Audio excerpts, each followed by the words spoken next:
नमस्कार दोस्तों। आज हम कंप्लीट वर्क्स ऑफ विवेकानंद का volume 1 section 2 chapter 2 each is great in his own place cover करेंगे। तो 1.2 जैसा कि हमने पहले वीडियो में बताया आपको कि कर्म योग के बारे में है और ये उन लेक्चर्स में से एक है। कंप्लीट वर्क्स ऑफ विवेकानंद के सारे ही चैप्टर्स उन वही लेक्चर्स हैं जो उन्होंने यूएसए में, अमेरिका में, जब वो पार्लियामेंट ऑफ वर्ल्ड रिलीजन में गए थे उस दौरान और उसके बाद के स्टे में दिए हैं। तो शुरुआत के जो आपके 2-3 वॉल्यूम हैं वो उन्हीं के बारे में कहते हैं। तो आज जो चैप्टर है each is great in his own place, वो कर्म योग की थ्योरी को आगे बढ़ाते हुए विवेकानंद जी समझाते हैं कि सांख्य फिलॉसफी में नेचर की 3 फोर्सेस हैं। इसमें है सत्व, रजस और तमस। तो वो कहते हैं कि जो ये तमस है ये इनएक्टिविटी के साथ जुड़ी होती है, जिसको कहते हैं आलस, आदमी कुछ नहीं कर रहा है, बैठा हुआ है।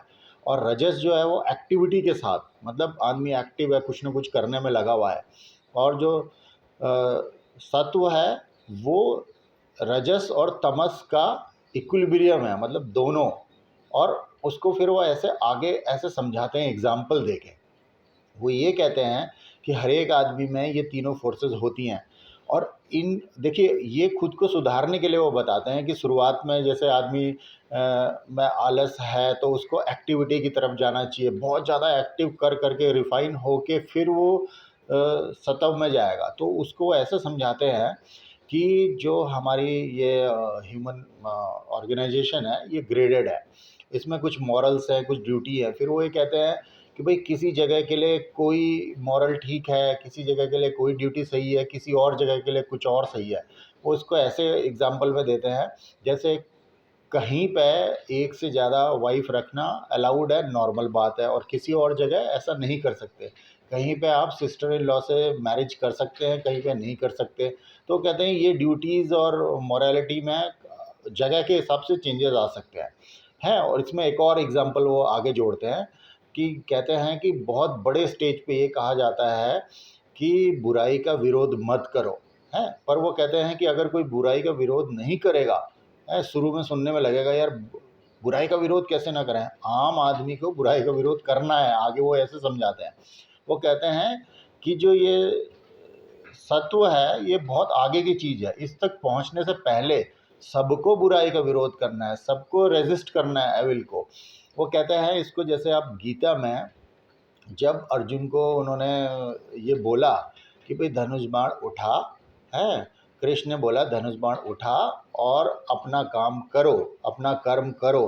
तो वैसे ही कर्म करते रहना चाहिए, वो ही इम्पोर्टेंट है। बाद में वो रिफाइन होने के बाद एक टाइम आएगा जहाँ पे आप उस लेवल पे आ जाओगे कि जो अर्जुन पहले सोच रहा था वहाँ पे वो उसके लिए ठीक हो जाएगा। बट स्टार्ट में सबको ही काम करना है, ऐसा विवेकानंद जी जोड़ दे के समझाते हैं कर्मयोग की थ्योरी में। विवेकानंद जी आगे समझाते हैं कि दो एक्सट्रीम, एक्सट्रीम पॉजिटिव और एक्सट्रीम नेगेटिव, दोनों सेम ही होते हैं। वो ऐसे कहते हैं जैसे कि आप लाइट को देखिए, है ना, तो हाई फ्रीक्वेंसी और लो फ्रीक्वेंसी जो कि आदमी नहीं देख सकता है, ऐसे ही साउंड के बारे में भी है कि भाई हाई फ्रीक्वेंसी की और लो फ्रीक्वेंसी की नहीं, एक बीच की रेंज सुनाई देती है। तो दोनों लाइट में भी और साउंड में भी जो बीच की रेंज है वो ही समझ में आती है इंसान के। तो ऐसे ही वो कहते हैं कि अगर कोई जैसे बुद्ध ने अपना घर छोड़ा, वो ही अगर कोई भिखारी छोड़े तो चलेगा नहीं ना, क्योंकि भिखारी के पास तो पहले ही कुछ नहीं था, वो क्या छोड़ेगा। तो वो कहते हैं जैसे कोई वीक है, तो निर्बल व्यक्ति अगर बुराई का विरोध नहीं कर रहा है तो वो तो वैसे भी कुछ नहीं कर सकता। कहते हैं कि पहले तो इस लायक बनो कि आपको पता हो कि आप विरोध कर सकते हो, आप इसको रोक सकते हो। आपको उस लेवल पे पहुंचना है, उसके लिए आपको खूब एक्टिविटी करनी है।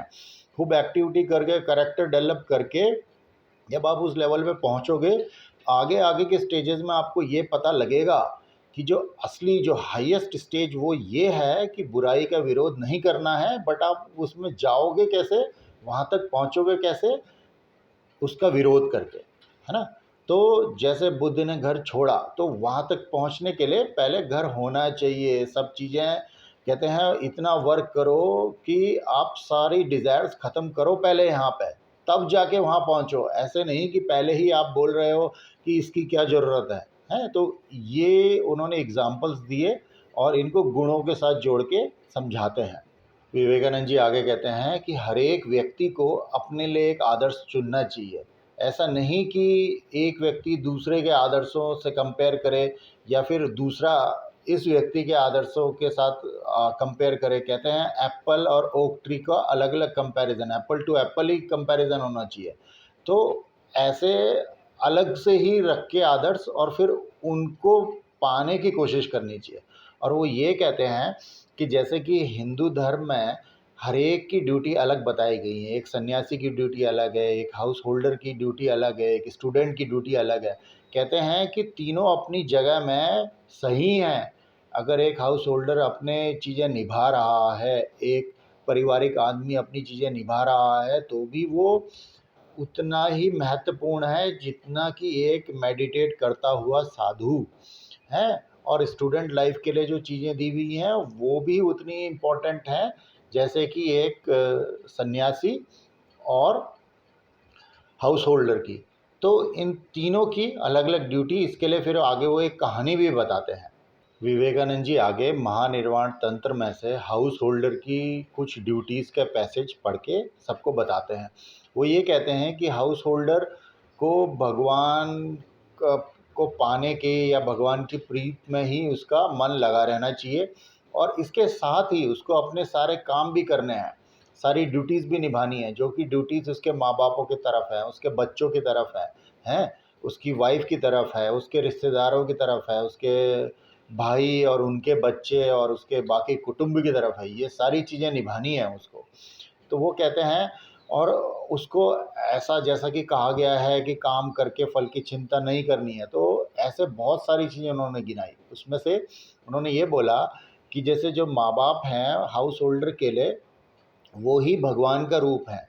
तो उसको अपने खाने से पहले देखना चाहिए कि माँ और बाप के पास उसके खाना या पैसे आए हैं कि नहीं है। मतलब पहले उनको देना है तब खुद लेना है। ऐसे ही वाइफ़ को भी हर चीज़ से खुश रखना है, पैसे से, खाने से, है ना? और उसकी मतलब उसको अभद्र व्यवहार नहीं करना है, गलत चीज़ें नहीं बोलनी हैं और ऐसे ही बच्चों को सही परवरिश और सही शिक्षा देनी है, सही एज में उनकी शादी करनी है और फिर उनको गिफ्ट्स देने हैं, हैं? तो ये सब चीज़ें आती हैं हाउस होल्डर के लिए, ऐसा उन्होंने बताया। विवेकानंद जी हाउस होल्डर की ड्यूटीज़ बताते हुए आगे कहते हैं कि हाउस होल्डर ने ऐसे बहुत ज़्यादा पैसे कमा लिए और उन चीज़ों में घमंड नहीं करना चाहिए। उसको जो विकेट लोग हैं उनका साथ नहीं देना चाहिए क्योंकि फिर उससे बुराई फैलेगी। तो बहुत सारी बातें हैं, उन्होंने कहा कि उसको ऐसा होना चाहिए।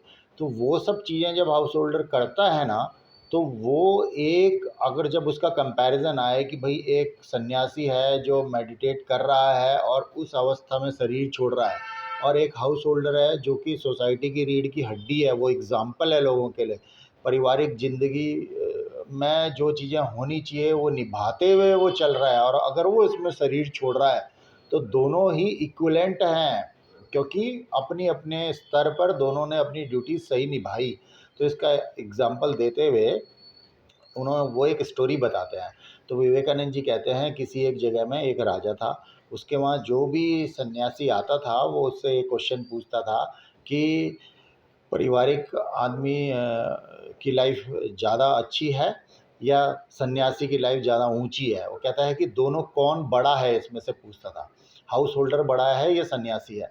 तो सन्यासी जैसे उत्तर देता था, कभी कहता था सन्यासी बड़ा है, कभी कहता था हाउस होल्डर बड़ा है, तो वो कहता था इसका प्रूफ़ दो। तो जो लोग प्रूफ़ नहीं दे पाते थे वो उनकी शादी करवा देता था सन्यासियों की, भई तुमने प्रूफ़ नहीं दिया। तो एक सन्यासी जब उसके वहाँ पे आया राजा के वहाँ पे और राजा ने सेम क्वेश्चन पूछा, तो सन्यासी ने कहा इसके लिए मैं तुम्हें बताऊँगा कि दोनों ही अपनी जगह में सही हैं, जो कि इस चैप्टर का नाम भी है। हुँ? दोनों ही अपनी जगह में उच्च हैं। तो उन्होंने कहा इसको सीखने के लिए तुम्हें मेरे साथ आना होगा। तो वो राजा को लेके चलते हैं और एक दूसरे राज्य में जाते हैं जहाँ पे एक स्वयंवर हो रहा था। तो स्वयंवर में जैसे कि हर जगह राजकुमारी घूमती है और देखती है कि उसके लिए सुयोग्य वर कौन है, योग्य वर कौन है और जो पसंद आता है उस पे माला डालती है। तो उसको पसंद कौन आया? कोई राजा पसंद नहीं आया, कोई और आदमी पसंद नहीं आया, उसको एक सन्यासी पसंद आया जो उनके वहाँ पे आया हुआ था। तो वो सन्यासी के गले में माला डाल देती है। सन्यासी तो माला निकाल के रख देता है, कहता है भाई मैं तो सन्यासी हूँ, मैंने तो शादी नहीं करनी है। तो उसके बाद क्या होता है कि राजा कहता है तुम मेरा आधा राज अभी ले लो और आधा राज शादी के बाद ले लेना या मृत्यु के बाद ले लेना, ऐसे कह के उसको रोकने की कोशिश करता है, पर सन्यासी रुकता नहीं है और वो वहाँ से चला जाता है। अब राजा की बेटी कहती है कि मेरे को तो इन्हीं से ही शादी करनी है, और वो उसके पीछे चली जाती है। और यहाँ पे जो सन्यासी ने पहले वाले राजा को समझाने के लिए अपने साथ लाया हुआ था, वो भी राजा से कहता है आओ मैं तुम्हें बताता हूँ, मैं तुम्हें सिखाता हूँ, और वो उनके पीछे चला जाता है। तो सबसे आगे सन्यासी, फिर राजा की बेटी, और पीछे पुराने वाले सन्यासी और एक और राजा। तो आगे जाके रात हो जाती है जंगल में, और वहाँ पे एक पेड़ के नीचे राजकुमारी रुक जाती है। और सन्यासी को तो जंगल का पता था, वो आगे चला जाता है, और पीछे से ये जो सन्यासी पीछा कर रहे थे और जो राजा थे साथ में हैं, दूसरे राज्य के राजा, वो भी आ जाते हैं। तो वो राजकुमारी को कहते हैं कि हम तुम्हें रास्ता बता देंगे सुबह, और अभी हम यहीं पे वेट करते हैं। वो वहाँ पे वेट करने लगते हैं रात को। तो उस पेड़ जिसके नीचे वो वेट कर रहे थे, ऊपर चिड़िया का घोंसला था, वहाँ पे चिड़िया का परिवार रहता था। तो चिड़िया नीचे देखती है, कहती है कि हमारे यहाँ पे कोई आया हुआ है और ये तो गेस्ट है हमारे लिए, तो पहले कुछ तिनके डालती है नीचे कि ये आग सेक लेंगे। फिर कहती है कि भाई इनके खाने का भी इंतज़ाम करना है। तो पहले क्या होता है कि जो हस्बैंड है चिड़िया में से, वो अपनी जान दे देता है वो आग में जाके कि भाई मैं ये मेरे को खा के भूख मिटाएंगे। और फिर उसकी वाइफ भी जान दे देती है कि नहीं, एक से एक नहीं होगा तो दो लोग खाएंगे। तो फिर बच्चे भी आग में कूद जाते हैं कि माँ बापों के लिए हमें भी जो माँ बाप कर रहे हैं उसको पूरा करना चाहिए। अब वो चिड़ियाओं को तो कोई खाता नहीं है तीनों में से, हैं। और सुबह जब होती है तो वो सन्यासी राजकुमारी को उसके राज्य का रास्ता बता देते हैं, और वो चलते हैं आगे, और वो राजा को समझाते हैं आप ये देखिए, यहाँ पे सन्यासी ठीक था क्योंकि उसने शादी नहीं करनी थी, वो तो सन्यासी था, वो भी अपनी जगह ठीक था। और जिस पेड़ के हम नीचे बैठे हुए थे उसके ऊपर जो चिड़िया थी, उसने हाउस होल्डर का फ़र्ज निभाया, और एक एक करके, जैसे हाउस होल्डर को हमेशा तत्पर रहना चाहिए, हैं, लोगों की सेवा करने के लिए हमेशा तत्पर रहना चाहिए, भले ही उसका शरीर भी चला जाए, इस चीज़ में उसको ध्यान नहीं देना चाहिए। तो इस चीज़ को राजा को समझ में आया कि इस चीज़ की इम्पोर्टेंस, कि हाँ भाई, सन्यासी भी ठीक था, भले ही वो निष्ठुर किसी को लगे कि भाई उसका गलत डिसीजन था, बट वो अपनी जगह ठीक था।